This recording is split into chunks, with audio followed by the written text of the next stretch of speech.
Nobody in Willow Bend thought Clint Maddox's daughter would ever speak again. Not after what happened to her mother. The whole town watched that little girl fade in his silence.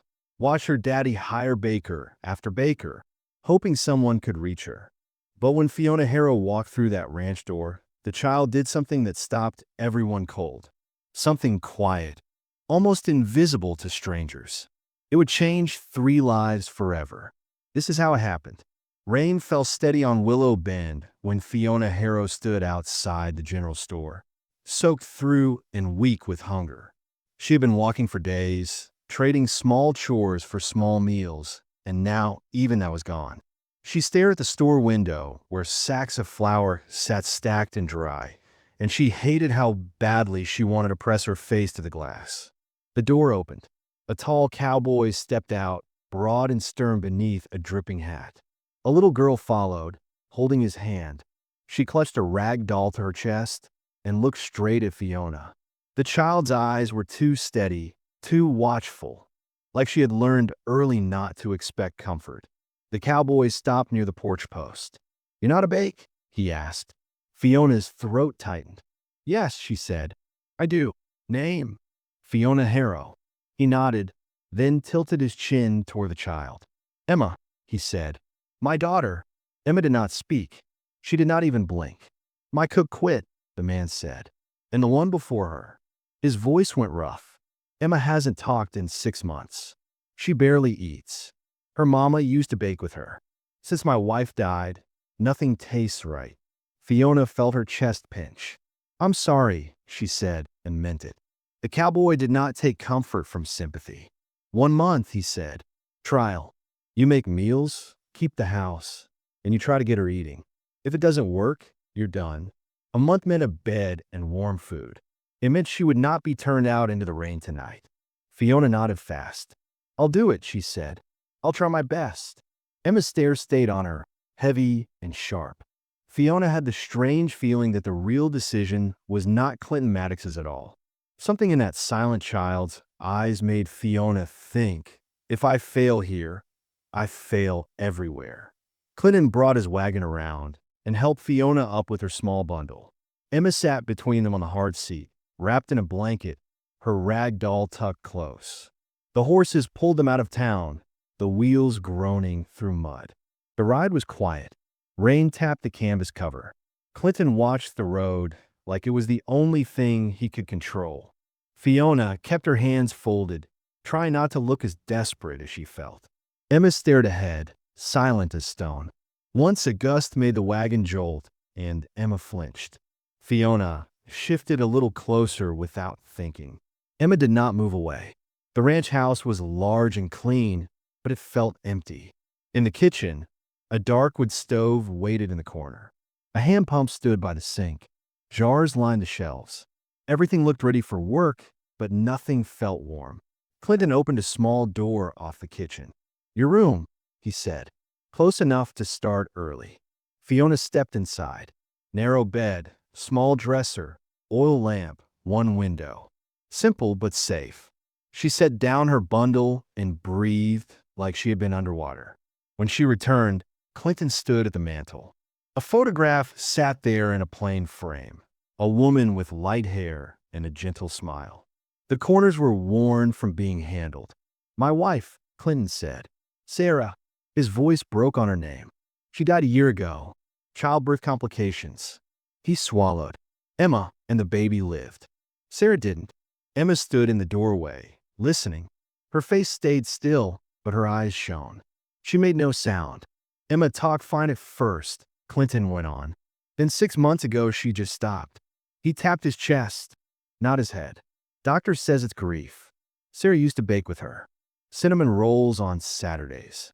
Apple pie on Sundays." His mouth twisted like the memory hurt. "Now she won't even taste a biscuit." He turned to his daughter, softening. "Miss Fiona will help us," he said. "Is that okay?" Emma looked at him for a long moment. Her fingers tightened on the doll's dress. Then she turned and walked away, silent as ever. That night, Fiona unpacked her few things and listened to the house settle. The rain finally eased, but the wind still worried at the walls. The ranch felt like a place holding its breath. Fiona lay awake thinking of a little girl who had learned that words did not keep people alive. Soft footsteps came down the hall. Fiona sat up and opened her door. Emma stood there in the lamplight, barefoot, serious, her rag doll under one arm. She stared at Fiona as if she had been turning something over in her mind. Then she held out her hand. In her palm lay a faded blue ribbon, frayed at the ends, the kind a woman might tie into her hair. Fiona's fingers hovered. She could feel the ribbon's importance, like heat from a coal. Fiona took it gently. "Thank you," she whispered. "I'll keep it safe." Emma searched Fiona's face, testing if those words were true. Her lips parted as if a sound might come. Nothing did. Then she spun and ran down the hallway, bare feet whispering on the boards. Fiona stood in the doorway with the ribbon in her hand. She did not need anyone to tell her it had belonged to Sarah. Emma had just placed something precious in her care because she had no other way to ask. Fiona closed her fingers around the thin cloth and made a quiet promise. "I will be careful with your heart, always." Fiona woke before dawn, the house cold and still, the smell of rain still clinging to the air. She pulled on her apron and made her way to the kitchen, where a small figure already sat at the table. Emma was there, feet dangling above the floor, her doll resting beside a small sack of flour and an old tin of sugar. She had pulled them from the pantry and arranged them neatly, waiting. Fiona paused in the doorway, surprised. "Good morning, sweetheart," she said softly. Emma didn't respond, didn't even glance up, but her small hands fidgeted in her lap. Fiona took that as permission to begin. She set the kettle on the stove and worked the hand pump until cold water gushed into the basin. As the stove crackled to life, she spoke gently, describing each step as if the little girl could hear the warmth in her words even if she didn't answer. "Flour feels like silk, doesn't it?" she said as she sifted. Emma's fingers twitched slightly, wanting to touch, but she didn't move. Fiona smiled. She cut in butter, added milk, worked the dough by hand, then pressed it flat and cut neat circles. The smell of baking filled the room, soft and buttery. When the biscuits came out golden, Fiona placed one on a small plate and set it before Emma. "There," she whispered, "just for you." Emma stared at the biscuit like it was something strange and sacred. She didn't touch it. The front door opened, boots on the floor, and Clinton stepped in, hat in hand, coat dripping from the early morning fog. His eyes went straight to the table. "She needs to eat," he said gruffly. Fiona answered quietly, "She will, when she's ready." Clinton's jaw worked, frustration breaking through. "She's been getting ready for months," he snapped. Emma's chin trembled, her hands shaking. Silent tears rolled down her cheeks before she bolted from the kitchen, the screen door slamming behind her. Clinton dropped his hat on the table and sank into a chair, his voice low and raw. "I don't know how to reach her anymore." Fiona hesitated, then put a hand on his shoulder. "You don't have to," she said. "Not yet. Let me try. Please, give me time." He nodded slowly, eyes on the window where the child had vanished into the yard. But time was something Clinton Maddox didn't have much of. Emma had lost too much weight already, and fear was starting to eat at him faster than grief ever had. Later that day, Fiona walked into town for supplies. The dirt rode soft under her boots, the air damp and clean after the rain. As she approached the general store, she felt the stares before she heard the whispers.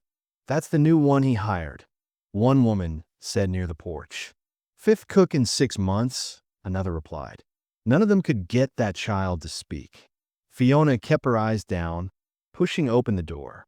Inside, the storekeeper's wife, Naomi Briggs, offered a kind smile. "You the new baker at the Maddox place?" she asked. Fiona nodded. "Trying to be." Naomi lowered her voice.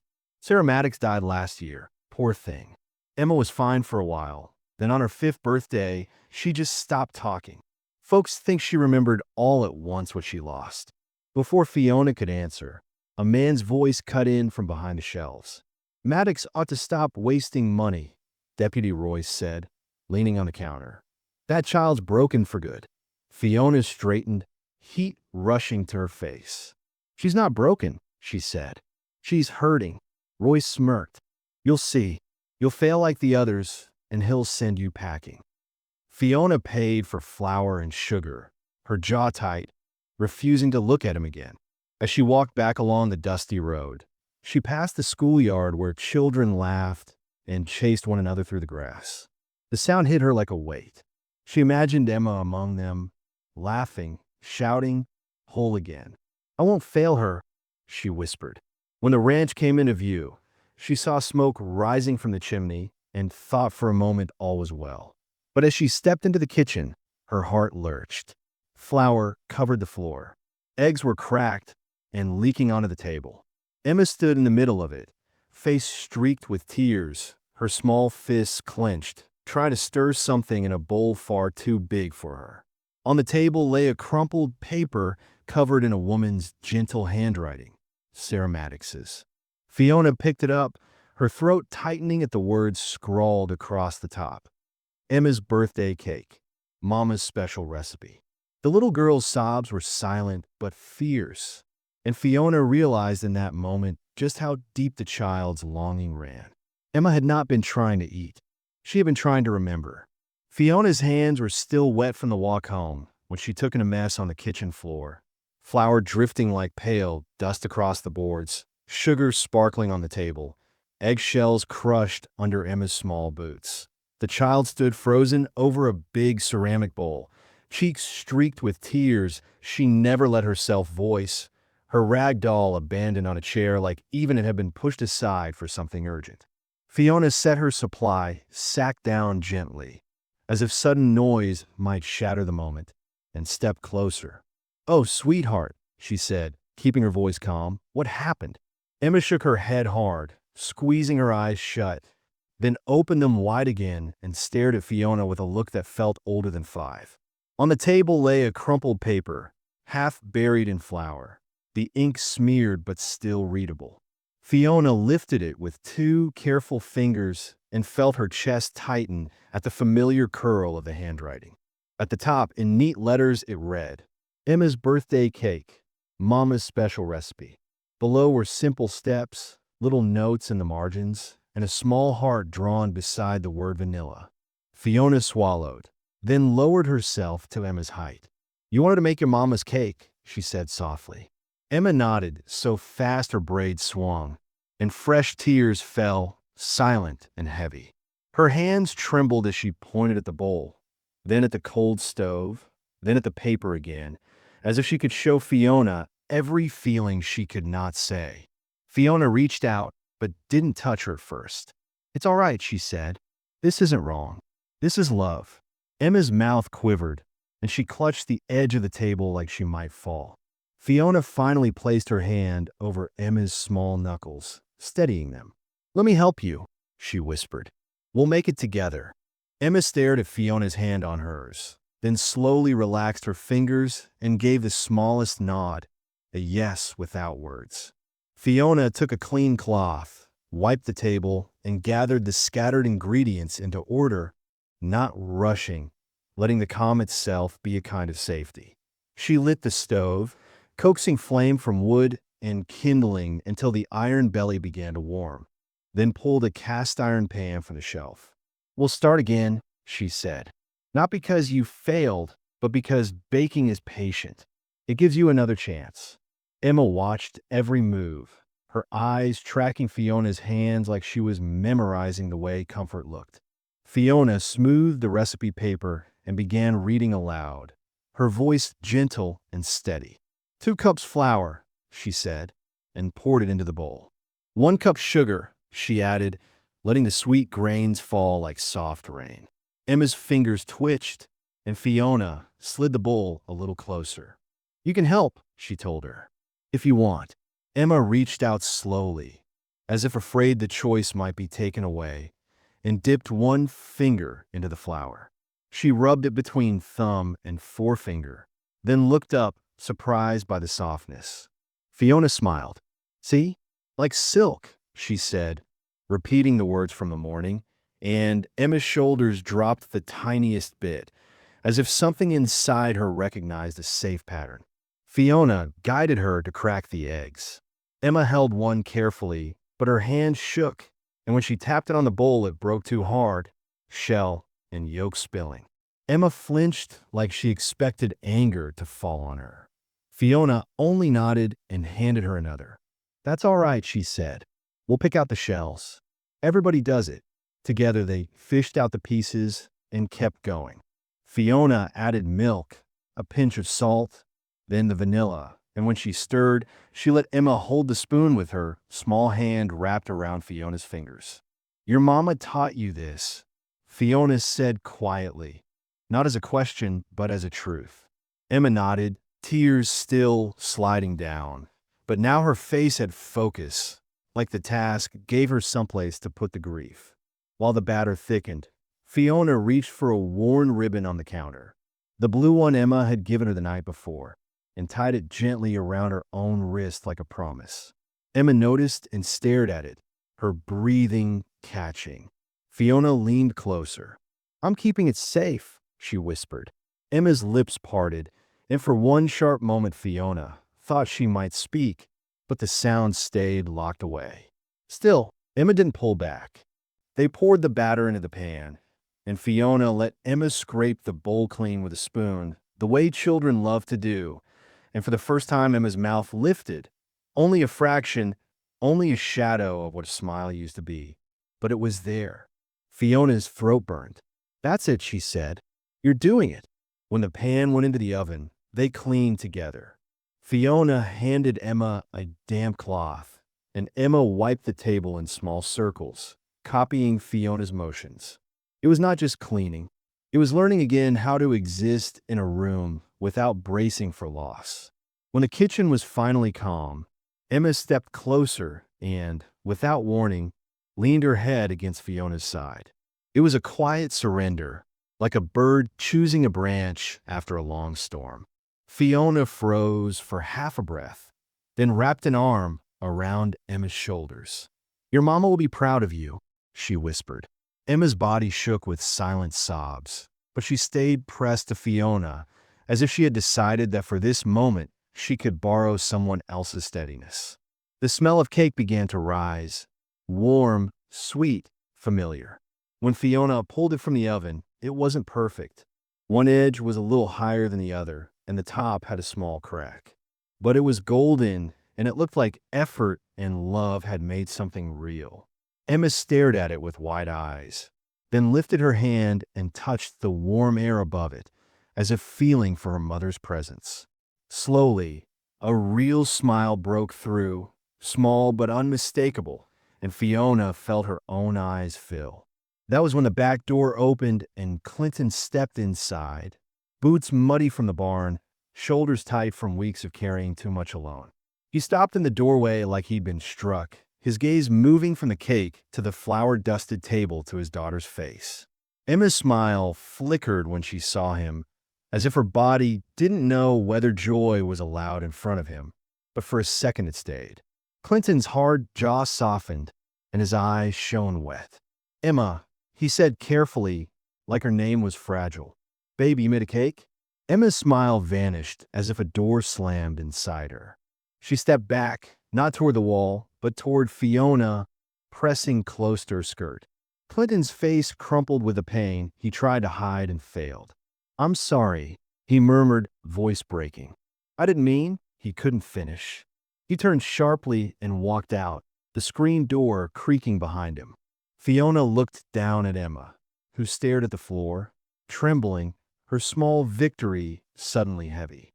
Fiona crouched again. "He misses you," she said. "He loves you so much." Emma's eyes darted to the door, conflicted, and she shook her head once, quick and scared. Fiona made her voice steady. "Stay here," she said. "I'll be right back." She found Clinton in the barn, the air smelling of hay and horses, the lantern light throwing long shadows. He stood with his back to her, one hand braced on a stall door, shoulders shaking like he was trying not to fall apart. When he heard her, he wiped his face fast, but it was too late to pretend. She won't even look at me, he said, the words raw. My own daughter. Fiona stepped closer, but kept space, respecting the way men like him guarded their pain. Clinton's voice dropped. Every time I see her face, I see Sarah. And I couldn't save Sarah. I keep thinking Emma knows that. I keep thinking she blames me. Maybe she should. Fiona shook her head. She doesn't blame you, she said firmly. She's scared. Clinton turned, eyes red. Of me. Fiona chose her words carefully. Of losing you too, she said. If she lets herself need you again, if she lets herself love you the way she did before, then she risks being hurt again. Silence is how she's protecting her heart. Clinton stared at her like the idea had never been spoken aloud in his world. And then understanding hit him, slow and painful. She's protecting herself, he whispered. Fiona nodded. So you don't fix it with pressure, she said. You fix it with time, with patience, with showing her day after day that you're not going anywhere. Clinton's breath shuddered. I've tried, he said. God knows I've tried. Fiona softened. I know, she replied. But she needs to see the trying without fear attached to it. A long silence stretched, filled only by a horse shifting in its stall. Then Clinton looked at Fiona with something new in his eyes, something like hope and something like need. Will you stay? He asked, voice low. Past the month. Fiona felt the weight of the question, felt the way his world had narrowed to one small child and one last chance. If Emma needs me, she said. Clinton's throat worked. I need you too, he admitted, and the words hung between them, plain and dangerous. Fiona's heart beat hard, and she didn't step back, but before either of them could say more, a small sound came from the barn doorway. They both turned. Emma stood there holding the warm cake on a plate, her arms straining with its weight, her face pale with bravery. Her lips moved, and for a second nothing came out. Then, in a tiny voice rough from disuse, she said, Papa. Over the next several days, the ranch began to feel less like a house holding its breath and more like a place learning how to live again. Not all at once, but in small, careful steps that mattered because they were real. Emma's first word in the barn did not open a floodgate, but it cracked the wall. She did not suddenly chatter like other children.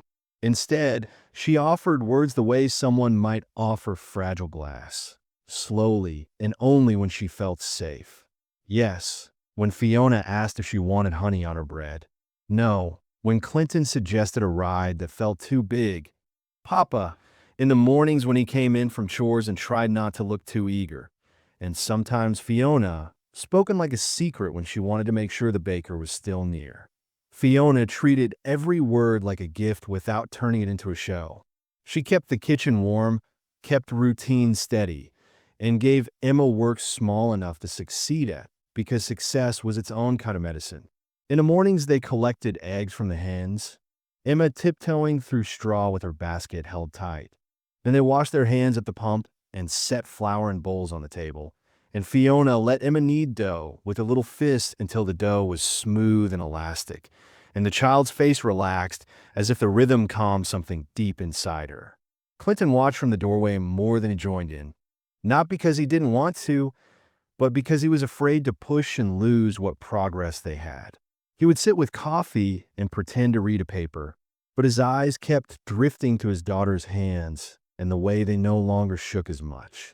Emma began eating more, first small bites, then whole biscuits, then an extra spoonful of stew without being asked, and each time Clinton would blink hard and look away like he didn't trust his own relief. Town talk changed too, though it didn't turn kind overnight. When Fiona walked into Willow Bend for supplies, Naomi Briggs would greet her with a hopeful smile and whisper, "That girl's coming back to life."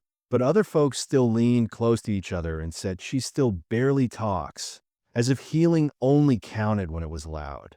Deputy Royce stayed the same, hanging around the store with his smug half-grin, telling anyone who would listen that it was temporary, that Clinton was fooling himself again. That Cooks came and went and Payne stayed. Fiona ignored him and kept walking, because she had learned that some people needed others to stay broken, so they could feel powerful. Back at the ranch, Emma's days filled with simple rituals that built trust like bricks. Baking in the morning, chores in the afternoon, walks to the corral where she could watch the horses flick their tails and breathe warm air into the cold. Then story time by lamplight in the evening. Fiona reading from a worn book while Emma lay curled with her doll, eyes heavy, listening. Emma began drawing pictures too, crude stick figures at first, then shapes that became a house, a sun, and three people standing close together, and when she handed one to Fiona, her cheeks pink, Fiona felt her heart swell and ache at the same time, because the picture held a wish and a fear in the same small lines. One morning at breakfast, when Clinton reached for the jam, Emma's hand slid across the table and touched his knuckles. Just a brief brush, like a sparrow landing and fleeing. But it was enough to make Clinton close his eyes, holding still as if movement might scare the moment away. He didn't grab her or plead. He simply let his hand remain where it was, warm and steady. And when Emma pulled back, she didn't look panicked. She looked thoughtful, as if she was testing whether love could be safe again. Fiona saw it and understood that healing wasn't a straight path. It was a series of brave choices made in ordinary moments. The biggest change came on an evening that seemed ordinary at first. The sun was sinking, turning the kitchen window gold, and Fiona was peeling apples with a hand crank peeler while Emma stood on a stool beside her, dropping slices into a bowl and sneaking little bits when she thought she wouldn't be noticed. The checkered curtains lifted in a soft breeze, and the room smelled like cinnamon and wormwood. Fiona rolled dough for the crust, and without meaning to, she began to sing under her breath, a lullaby her own mother had sung when nights were long and money was short. "Hush, little baby, don't say a word." She didn't even realize she was doing it until her hands paused mid-motion. Emma had stopped too. The child's eyes were fixed on Fiona's mouth, and her lips moved silently, shaping the sound without letting them out, like she was remembering how. Fiona's heart thudded, but she kept working, kept singing gently, refusing to startle the moment into hiding. Emma's lips kept moving, and then, faint as a breeze, a sound emerged, soft humming, unsure at first, then steadier, as if the note had been waiting in her chest for months. Fiona's hands trembled, but she did not stop. She simply sang on, voice low and warm, letting the song be a bridge. Emma's hum grew stronger, and then the impossible happened. Words slipped out, rusty but clear, riding the tune like it knew the way home. "Mama's gonna buy you a mockingbird," Emma sang, her small voice thin but sweet, and Fiona felt tears spill down her cheeks as she kept stirring, pretending she wasn't crying so she wouldn't scare the child into silence again. Emma sang another line, then another, each word stronger than the last, and the kitchen filled with something that had been missing for a year, the sound of a child's voice not forced, not demanded, but chosen. The back door creaked, and Clinton appeared in the doorway. He stopped dead, one hand on the frame, his face drained of color as he listened. Emma didn't see him at first. She was lost in the song, eyes half closed, humming between words. When the verse ended, silence fell like snow. Emma blinked, startled, as if she couldn't believe what she had done. She looked up at Fiona with wide eyes. "That was beautiful, Emma," Fiona whispered. Emma's voice came out as a full thought, shaky but complete. I sang." Fiona covered her mouth for a second, tears shaking her shoulders, then nodded hard. "Yes, you did," she managed. Clinton took one slow step forward, careful as if he was approaching a skittish animal. "You sang like an angel, baby girl," he said, and his voice broke on the last words. Emma turned and saw him. Fiona held her breath, waiting for the old retreat. But Emma did not step back. She stood still, and her eyes filled. "Mama used to sing that song," she said, another full sentence, and Clinton's knees looked like they might give. He lowered himself slowly, right there on the kitchen floor, because pride had no place in that moment. "She did," he said, voice rough. "Every night. Emma swallowed, tears spilling down her cheeks. "I remember," she said. "I remember her voice." Fiona's chest ached as Emma's grief finally found words instead of silence. Emma's hands twisted in her apron. "I don't want to forget her voice, Papa," she said, and Clinton reached out, palms up, not grabbing, just offering. "You won't," he promised. "We'll remember together." Emma stared at his hands for a second, and then she did something that turned Fiona's legs weak. She ran to him. She threw her arms around his neck with a sob that had sound in it now. And Clinton held her like he had been starving for her weight, his shoulders shaking as he cried without shame. Fiona stood there trembling, the pie crust forgotten, watching a father and daughter find each other again. Then Emma lifted one arm toward Fiona without letting go of Clinton. "You too," she said, simple and sure, and Fiona stepped forward and wrapped her arms around them both. For a moment, the world shrank to oil lamplight, warm bodies, and the quiet truth that love could return even after death had stolen so much. Emma's voice came muffled against Clinton's shoulder, but clear enough. "We're a family now," she said. Fiona closed her eyes, letting the words settle like a blessing. Outside the window, unseen by them, Deputy Royce sat on his horse at the edge of the yard, watching through the glass. His expression was not softened by what he saw. It sharpened, and as he listened to the laughter that followed the tears, an idea took shape in his mind. An ugly, useful idea that could threaten everything they were building. By the fourth week, Fiona could feel the change in the ranch the moment she woke, because mornings were no longer quiet in the wrong way. They were quiet in the good way, full of small sounds like wood popping in the stove and Emma's soft humming as she wandered the kitchen in her bare feet. That morning, Emma talked more than she had ever dared before, sitting at the table while Fiona kneaded dough, telling her in simple words about a dream where her mama's hands smelled like cinnamon and where Papa smiled without looking sad, and Clinton listened over his coffee with a careful, grateful expression, like he didn't want to move too fast and scare the blessing away. "And in my dream," Emma said, swinging her legs, "you were there too." Fiona smiled at her. "Was I?" Emma nodded. "You fixed the cake," she said solemnly, as if the dream itself understood the most important day. Clinton's mouth twitched, almost a full smile. "Sounds like a good dream," he said. Emma looked between them and said, "It felt real."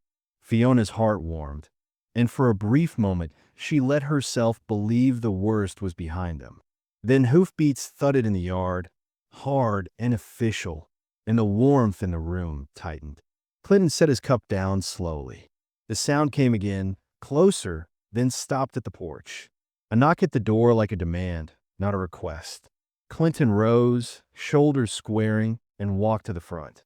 Fiona wiped her hands on her apron and stood near the kitchen doorway, and Emma slipped off her chair and moved closer to Fiona without thinking, her small fingers grabbing Fiona's skirt like an anchor.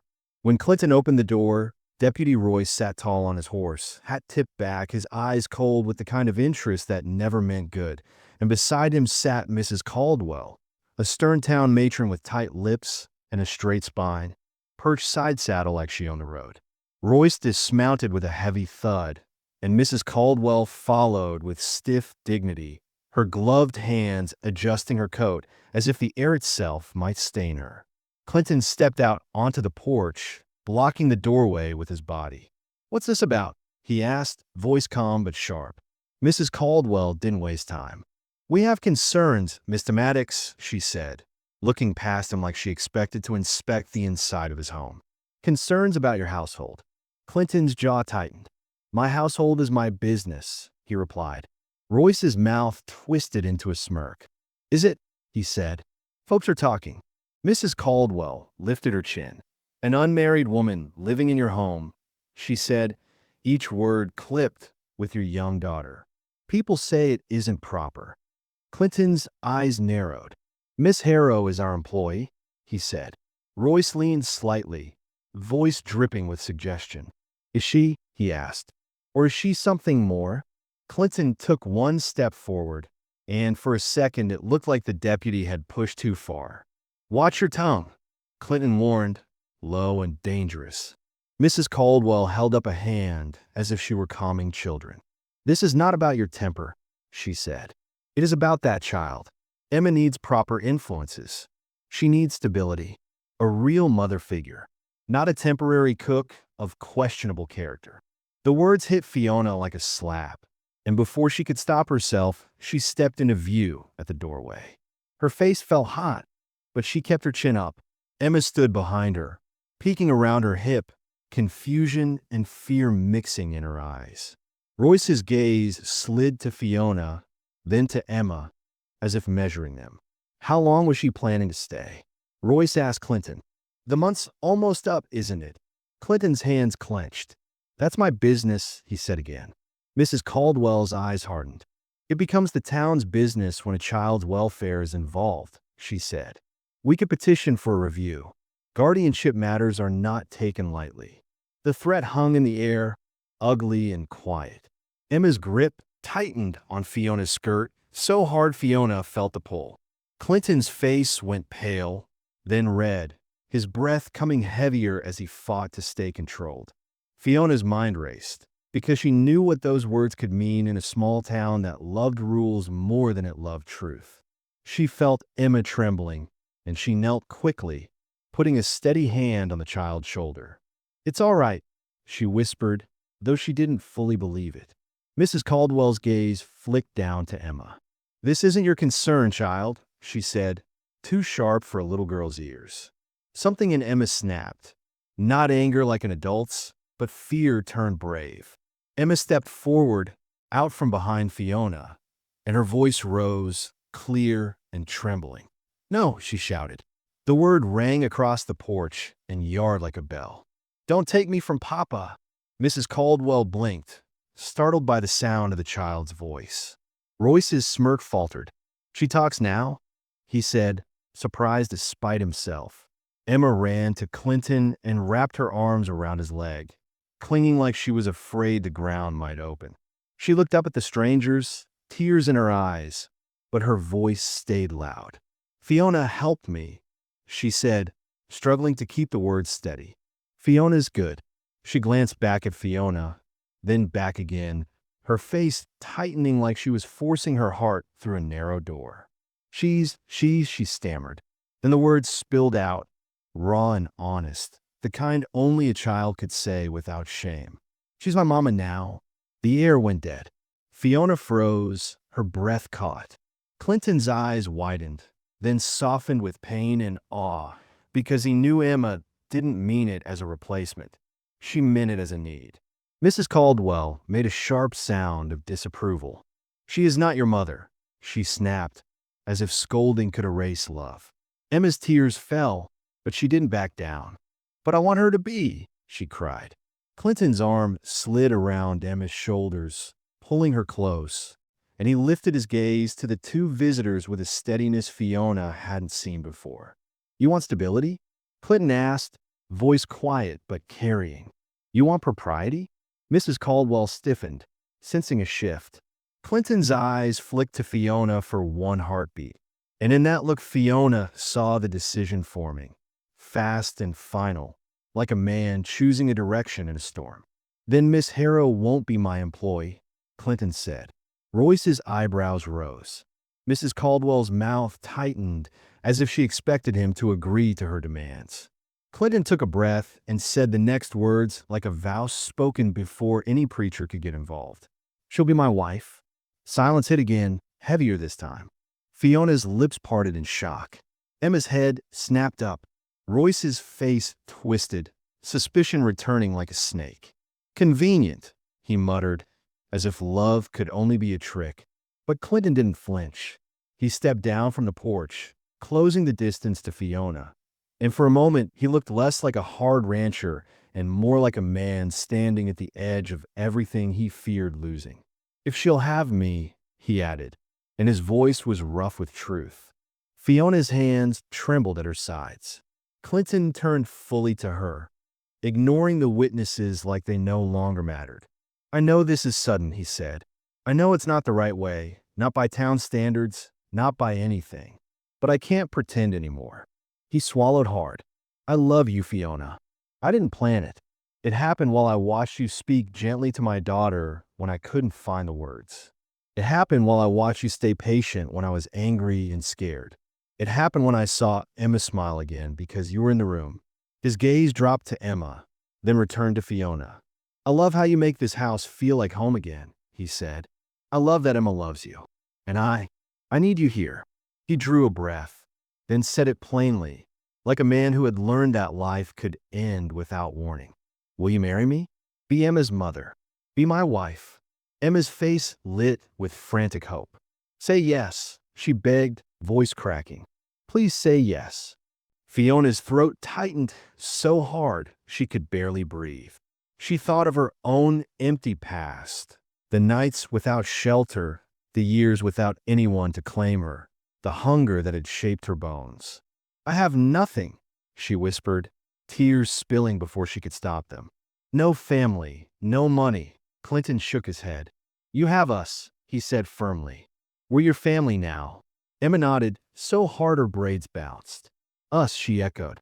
Fiona looked at Emma's face. This brave, hurting child who had offered her a ribbon like a test of trust, and Fiona felt something settle in her chest that had never been steady before.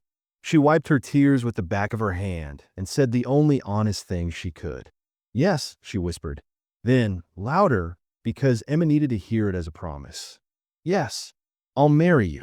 Emma made a joyful sound and jumped, laughing through tears. Clinton stepped forward and took Fiona's face in his hands, careful and reverent, and kissed her like a man who had finally stopped fearing happiness. Emma squeezed between them, arms wrapping around their waists, and the three of them held together on the porch while the morning light slid across the yard. Mrs. Caldwell sputtered, caught between scandal and satisfaction. Well, she said sharply, try to recover control. This is highly irregular. Royce's sneer returned, but it looked weaker now. Clinton turned his head, just enough to address them, without breaking his hold on Emma. You got what you wanted, he said coldly. Propriety. Stability. Now get off my land. Mrs. Caldwell drew herself up. The wedding should happen quickly, she insisted, because in her world speed could cover shame. Clinton didn't hesitate. This Sunday, he said. Will that satisfy the town? Mrs. Caldwell's eyes darted, calculating. Yes, she said finally. I suppose it will. Royce's gaze lingered on Fiona like he was already planning how to twist this. Then he mounted his horse with a tight expression. Mrs. Caldwell followed, her posture stiff, and they rode away with the sound of hooves fading into dust and gossip already forming behind them. On the porch, the ranch felt suddenly quiet again, but not in the old way. Emma looked up at Fiona, eyes shining like sunrise. Are you really going to be my mama? She asked, voice small and careful, like she was afraid the answer might disappear. Fiona knelt and took Emma's hands. If you want me to be, she said. Emma's face crumpled with relief. Forever and ever? She asked. Fiona smiled through tears. Forever and ever, she promised. Emma swallowed and tried the word like it was new candy. Can I call you Mama? Fiona's voice broke. I would love that, she whispered. Emma looked at her for one long second, then said it, testing first, then claiming it. Mama, then louder, with pure joy. Mama. She threw her arms around Fiona's neck, holding tight, and Clinton stood over them with a hand on both their shoulders, his eyes wet and his face full of something stronger than fear. They had 4 days to prepare for a wedding, 4 days before Fiona Harrow became Fiona Maddox, and before Emma had a mother in the eyes of the town, as well as in her own brave heart. But first they would have to walk into Willow Bend and face the same people who had doubted them, and they would have to do it together.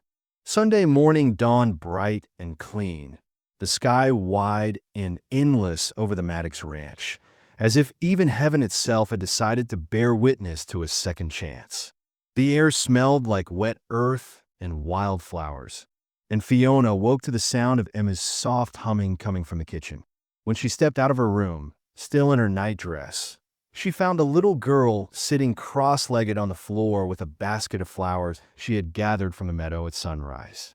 "For you, Mama," Emma said proudly, her voice strong now, her smile wide. The word Mama still made Fiona's heart squeeze every time, because it was both a gift and a promise. "Thank you, sweetheart," Fiona said, kneeling beside her. Emma looked up, eyes shining. "You're so pretty, Mama," even before the dress. Fiona laughed softly, brushing a bit of straw from Emma's hair. Naomi Briggs arrived soon after, carrying a parcel wrapped in brown paper and string. "Every bride needs something special," Naomi said with a wink as she unwrapped the package to reveal a simple white cotton dress with a lace collar and tiny pearl buttons down the front. "It was my sister's," she said. "She'd be proud for it to be worn again." Fiona touched the fabric reverently. "It's beautiful," she whispered. Naomi nodded. "So are you." Emma clapped her hands. "Try it on, Mama," she said, bouncing with excitement. Fiona slipped into the small room and changed, the dress fitting as if it had been made for her. She caught her reflection in the small mirror. Hair loose, cheeks flushed, eyes bright with something she hadn't dared feel in years, contentment. When she stepped out, Emma gasped. "You look like an angel," she whispered. Naomi smiled. "You'll do just fine, child." Then she turned to Emma. "And what about you, Miss Flower Girl?" Emma grinned and held up her pale blue dress. "Papa said it's the color of the sky," she said. Fiona helped braid her hair, weaving tiny daisies through the strands while Emma chattered happily. "Are you scared, Mama?" she asked. "A little," Fiona admitted. "Are you?" Emma shook her head. "No, Papa loves you. I can tell." Fiona's throat tightened. "He does," she said quietly. "And I love him." Emma's eyes softened. "Mama Sarah would like you," she said suddenly. Fiona stilled, her fingers pausing in Emma's braid. "You think so?" she asked. Emma nodded earnestly. "She told me in my dreams. She said you'd come." Fiona blinked away tears. "Happy tears?" Emma asked, tilting her head. Fiona smiled. "The happiest," she said. Outside, Clinton paced the yard with the preacher, adjusting his collar for the 10th time. "You nervous, son?" the preacher asked kindly. Clinton huffed out a laugh. "Reckon I am," he said. "Ain't used to getting good things." The preacher chuckled. "Well, don't run from this one." Clinton smiled faintly. "I'm done running." Neighbors began arriving, some curious, some kind, their Sunday clothes pressed and proper. Naomi greeted each guest, making sure the porch was swept and the chairs arranged. The preacher took his place at the top of the steps, Bible in hand. Clinton stood tall beside him, hat in hand, his eyes scanning the doorway for a sign of Fiona. When Emma appeared first, carrying her basket of wildflowers, the crowd's whispers faded into smiles. She stepped carefully down the porch steps, scattering petals as she went, her little voice ringing clear as a bell. "Here comes my new mama," she announced proudly. Laughter rippled through the gathering, gentle and warm. Then Fiona stepped into the doorway, sunlight catching the lace on her dress. Clinton's breath caught in his throat. She looked both simple and radiant, her hair braided and crowned with wildflowers, her hands trembling slightly as she gripped the small bouquet Emma had made. She walked forward alone, but halfway down the steps Emma stopped, turned back, and ran to her, taking her hand. "I'll bring her to you, Papa," Emma said. Murmurs of affection swept through the crowd as the little girl led her new mother to the man waiting with eyes full of love and disbelief. When Emma placed Fiona's hand in Clinton's, her face glowed with pride. "There," she said softly. "She's yours now, and mine." The preacher smiled and began. "Dearly beloved, we are gathered here today to join Clinton Maddox and Fiona Harrow in holy matrimony." His voice carried through the soft breeze, words old as time but brand new to the three hearts standing together. The vows were simple but heavy with truth. Clinton took Fiona's hands, rough palms trembling slightly. "Fiona," he said, voice thick, "I vow to love you, protect you, and honor you all my days. I vow to be the husband you deserve, and to give Emma the home she needs." Fiona's eyes glistened. "Clinton," she whispered, "I vow to love you, stand beside you, and treasure every day we're given. I vow to love Emma as my own daughter, and to build a home filled with laughter and warmth." The preacher nodded. "The ring, please." Clinton reached into his pocket and pulled out a simple gold band. "This was my grandmother's," he said. "She wanted you to have it." His fingers brushed Fiona's as he slipped it onto her hand. Emma beamed. "It's pretty," she declared. The preacher chuckled. "Do you, Clinton, take Fiona to be your lawfully wedded wife?" "I do," Clinton said without hesitation. "And do you, Fiona, take Clinton to be your lawfully wedded husband?" "I do," she said, voice steady as her heart soared. Emma tugged at Fiona's dress. "Me too," she said proudly. The crowd laughed softly. The preacher smiled. "Then by the power vested in me, I now pronounce you husband and wife." Clinton leaned forward and kissed Fiona, gentle and sure, while the crowd cheered and Emma clapped her hands in delight. "Now me," she cried, and both adults bent to press kisses to her forehead, their small family sealed in that simple, perfect moment. Afterward, the porch turned into a small celebration. Naomi served coffee and pie. Neighbors offered warm congratulations. And for the first time in over a year, laughter filled the Maddox ranch without any trace of sorrow beneath it. Emma darted between guests, showing off her flower basket. "This is my mama and papa," she announced proudly to anyone who would listen. Clinton's arm never left Fiona's waist, his thumb tracing small circles against the fabric of her dress, as if reminding himself she was real. As dusk fell, a phonograph borrowed from the church played a soft waltz, and Clinton asked Fiona for a dance. "You'll have to lead," she teased. "I'll try," he said, smiling as he pulled her close. They swayed slowly, the crowd watching with quiet affection. Emma ran up, tugging at their hands. "I want to dance too," she cried. Clinton laughed, lifting her easily. "Then we'll dance as three," he said, spinning them in the fading light. Naomi stood back, dabbing her eyes. "That child's miracle," she whispered. A man beside her nodded. "No," he said softly. "That woman's the miracle." Clinton overheard and looked down at Fiona, pulling her a little closer. "They're right," he said quietly. "You saved us." Fiona shook her head, smiling through tears. "You saved me too." The music carried into the golden evening as the sun dipped below the hills, and the new family danced together under a sky painted in pink and gold, the laughter of a little girl rising above the wind. As the lanterns were lit and the guests began to drift home, Clinton and Fiona stood hand in hand on the porch, watching Emma chase fireflies in the yard, her dress glowing in the dim light. "She's happy," Fiona whispered. Clinton nodded, eyes full of peace. "So am I." And as the stars came out, it felt to all three of them as if the world had finally set itself right. When the last guest left and the final lantern burned low, the ranch fell into a soft, golden quiet, the kind that comes only after joy has spent itself. Fiona stood in the doorway of the kitchen, her wedding dress folded neatly over a chair, her hair loose, watching as Emma yawned wide and fought against sleep like it was an enemy she refused to surrender to. "Best day ever," Emma said, snuggling between her new parents on the settee, the faint crackle of the fire the only sound besides her content sighs. Clinton smiled down at her, brushing a strand of hair from her forehead. "You need sleep, little one," he said gently. Emma shook her head, her voice half a whisper. "But I don't want it to end." Fiona gathered her close, the scent of lilacs still clinging to the child's hair. "It's not ending," she said. "This is just the beginning." Emma lifted her eyes, sleepy but serious. "Promise?"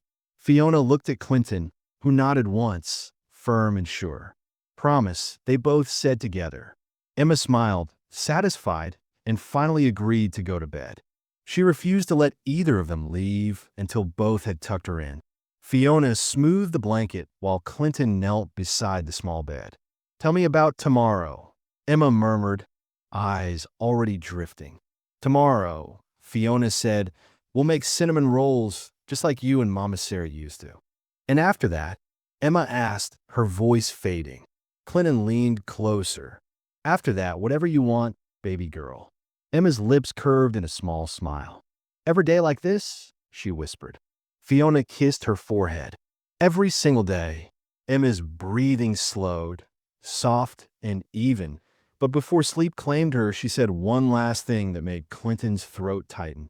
Mama Sarah loves you too, she murmured. She told me. Clinton's eyes closed, tears escaping despite his effort to hold them in. Fiona reached for his hand, squeezing it gently until his shoulders eased. When Emma finally drifted off, clutching her rag doll, they stood in the doorway together, watching the steady rise and fall of her chest. The firelight touched her face, making her look almost angelic. Clinton's voice came low, filled with wonder. I still can't believe you said yes.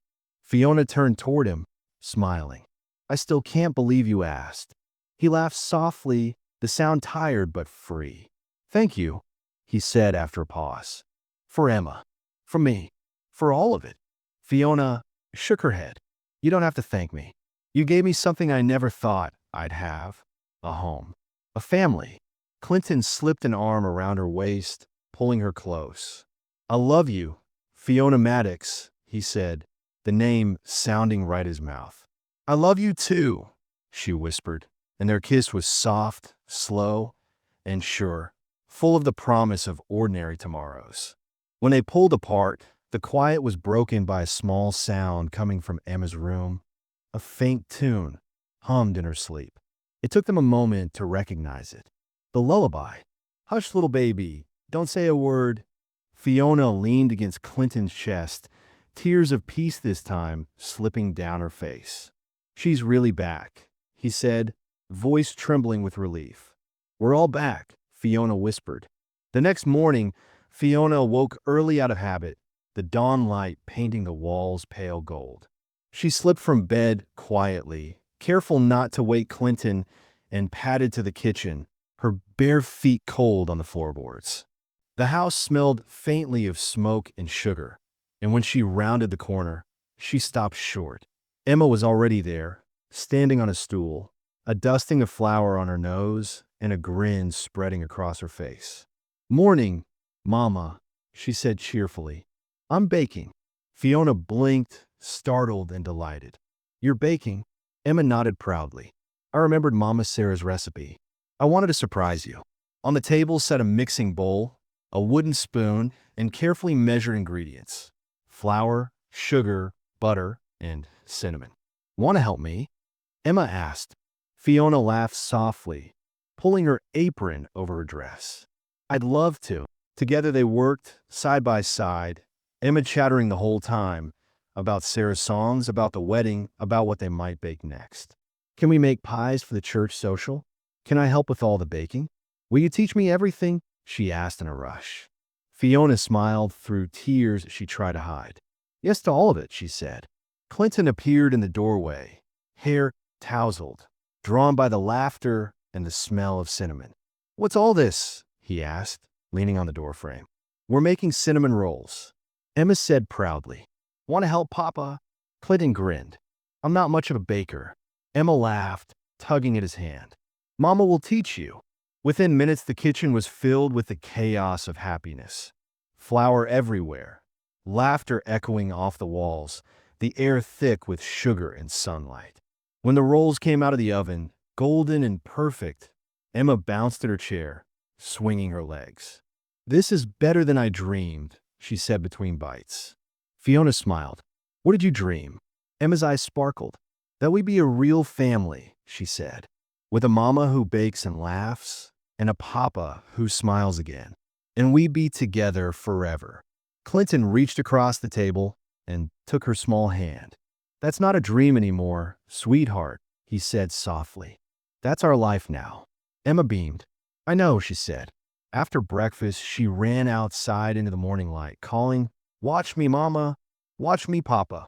They stepped onto the porch, watching her spin in the yard, her laughter rising like music. Clinton's arm slipped around Fiona's shoulders.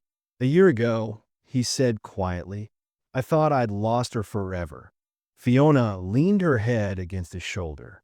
She was just waiting, she said, waiting for the right time. Clinton looked down at her, his smile tender. No, he said softly. The right person. Emma ran back to them, breathless, her face flushed with joy. Come play with me, she cried, reaching out both hands. They joined her in the yard, laughter mingling with birdsong, the prairie wind carrying their voices far.